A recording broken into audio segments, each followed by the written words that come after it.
Halo Sobat Quran yang terkasih, jumpa lagi dengan saya Pastor Yos Fernandes Matus dalam Renungan Harian Selasa 24 Agustus 2021. Apa kabar? Saya berharap Anda semua tetap dalam keadaan baik, sehat, dan tetap semangat. Bapak Ibu Saudara-saudari yang terkasih, hari ini merupakan hari pesta Santo Bartolomeus. Bartolomeus ini biasa juga dikenal dengan Nathanael yang dikisahkan dalam Injil pada hari ini. Jadi hari ini Injil bercerita atau berkisah tentang Nathanael yang menjadi seorang pengikut Kristus, yang menjadi seorang murid Yesus. Nathanael menjadi murid Yesus itu berawal dari ajakan seorang Filipus. Filipus datang kepada Nathanael dan berkata, "Kami telah menemukan dia yang dinubuatkan oleh para nabi dan yang dikatakan oleh kitab Taurat." Nah, jadi Filipus mengatakan bahwa mereka telah menemukan Mesias, yaitu Yesus, anak Yusuf dari Nazaret. Mendengar bahwa Yesus, anak Yusuf dari Nazaret, lalu Nathanael berkata, "Mungkinkah sesuatu yang baik datang dari Nazaret?" Karena memang dinubuatkan bahwa kalau Mesias itu datang, ia datang dari Bethlehem, bukan dari Nazaret.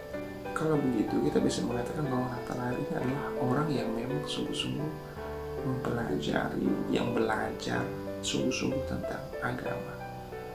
Jadi dia tahu bahwasanya Mesias itu datangnya dari Bethlehem, bukan dari Nazaret. Tapi Nathanael tidak tahu bahwa Yesus itu lahirnya di Bethlehem, lalu kemudian dibesarkannya di Nazaret. Itu Nathanael tidak tahu.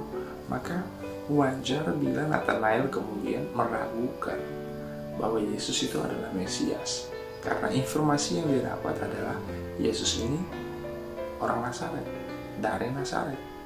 Jadi Nathanael itu meragukan bahwa Yesus itu adalah Mesias. Kadang-kadang dalam kehidupan kita sehari-hari, kita juga ada keraguan tentang kemahakuasaan Allah, tentang kebesaran Tuhan. Terlebih bila kita mengalami berbagai macam persoalan, pencobaan, permasalahan di dalam hidup, mudah bagi kita untuk meragukan kemahakuasaan Tuhan.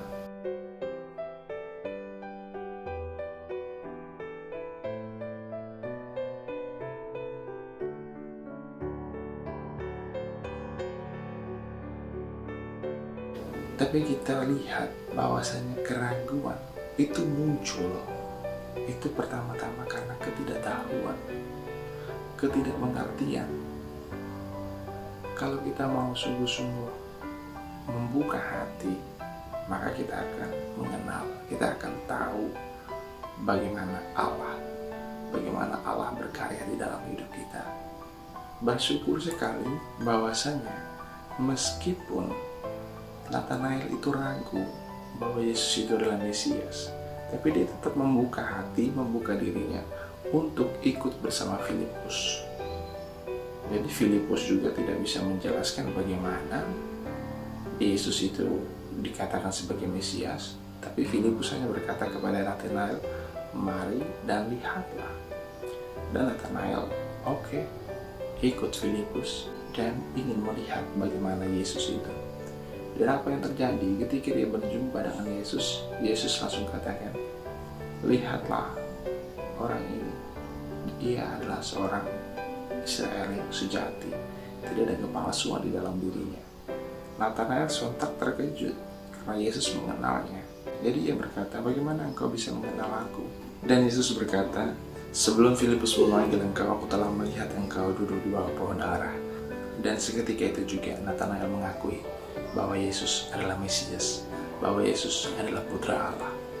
Bapak Ibu Saudara-saudari yang terkasih, Nathanael menjadi kenal terhadap Tuhan, mengenal Mesias karena dia mempunyai hati yang terbuka. Walaupun awalnya dia ragu, tapi dia tetap membuka hatinya untuk datang. Dan akhirnya dia mengenal siapa Mesias itu, siapa Yesus itu. Dan dia mengakui bahwa Yesus adalah Mesias, Yesus adalah Putra Allah. Itu karena dia membuka hatinya.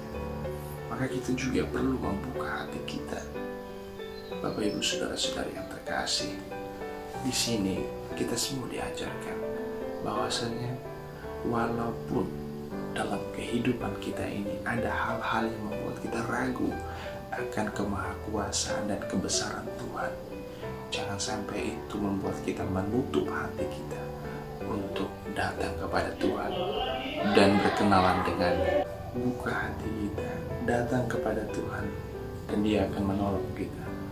Dia akan membantu kita menyelesaikan segala persoalan permasalahan kita.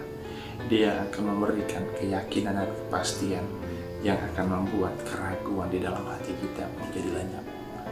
Percayalah bahwa Tuhan senantiasa menyatakan dirinya, menyatakan kemahakuasaan dan kebesarannya di dalam hidup kita, asal saja kita mau membuka hati kita dan datang kepadanya. Shalom, Tuhan Yesus memberkati. Amin. Terima kasih telah mengikuti renungan bersama channel Quran Marum. Jangan lupa like, comment, share, and subscribe.